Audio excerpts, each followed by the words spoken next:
उत्तराखंड में देश का पहला सैन्य धाम बनने जा रहा है, जिसे राज्य का 5वां धाम घोषित किया गया है। आगामी 9 नवंबर राज्य स्थापना दिवस के अवसर पर इस सैन्य धाम का विधिवत उद्घाटन कर इसे जनता को समर्पित किया जाएगा। लगभग 92 करोड़ रुपए की लागत से बना यह भव्य धाम अब सियासी चर्चाओं के केंद्र में आ गया है। कांग्रेस के वरिष्ठ नेता और पूर्व मुख्यमंत्री हरीश रावत ने सैन्य धाम को लेकर गंभीर सवाल उठाए हैं। उन्होंने कहा कि सैन्य धाम हमारे शौर्य का प्रतीक है, लेकिन इसे नाले को पाट कर बनाया गया है, जिसमें भ्रष्टाचार की बू आ रही है। सबसे बड़ी बात तो यह है कि जहां बलिदान और शौर्य, हमारे शौर्य गाथा का प्रतीक सैन्य धाम है, उस सैन्य धाम के नीचे हमारे, मैं समझता हूँ इससे खुला और क्या भ्रष्टाचार हो सकता है कि एक खाले को, एक नाले को पूरा घेर करके एक प्राइवेट व्यक्ति को दे दिया गया है।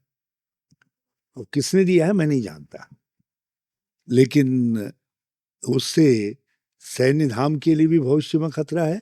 सबसे बड़ी बात यह है कि नाले, खाले आदि यदि ये बंद हो जाएंगे, ये प्राकृतिक आउटलेट है हमारे, यदि ये बंद हो जाएंगे तो देहरादून का अस्तित्व खतरे में पड़ जाएगा। पीएम उसका उद्घाटन करते तो कहीं ना कहीं पीएम, मैं इस पर कोई टिप्पणी नहीं कर। अच्छा सर, एक इस पर सैनिक कल्याण मंत्री गणेश जोशी ने कड़ा जवाब देते हुए कहा कि हरीश रावत का पूरा जीवन भ्रष्टाचार में बीता है। शुरू से लेकर अंत तक वे भ्रष्टाचार में लिप्त रहे हैं। उन्हें पहले सैन्य धाम के दर्शन कर लेने चाहिए, उसके बाद टिप्पणी करनी चाहिए। जिसका जीवन ही भ्रष्टाचार से शुरू हुआ हो और खत्म हुआ हो, तो उसको वही दिखाई देगा। आप जाकर देखिए और उसके बाद मुझे बताइएगा कि सैन्य धाम कैसा बना है। वहीं जब मुख्यमंत्री पुष्कर सिंह धामी से इस विषय पर सवाल किया गया तो उन्होंने कहा कि भ्रष्टाचारियों के लिए उत्तराखंड में कोई जगह नहीं है। हमने सभी कार्य न्याय संगत तरीके से किए हैं। यदि किसी के पास भ्रष्टाचार से जुड़े सबूत हैं, तो उस पर निश्चित रूप से कार्रवाई की जाएगी।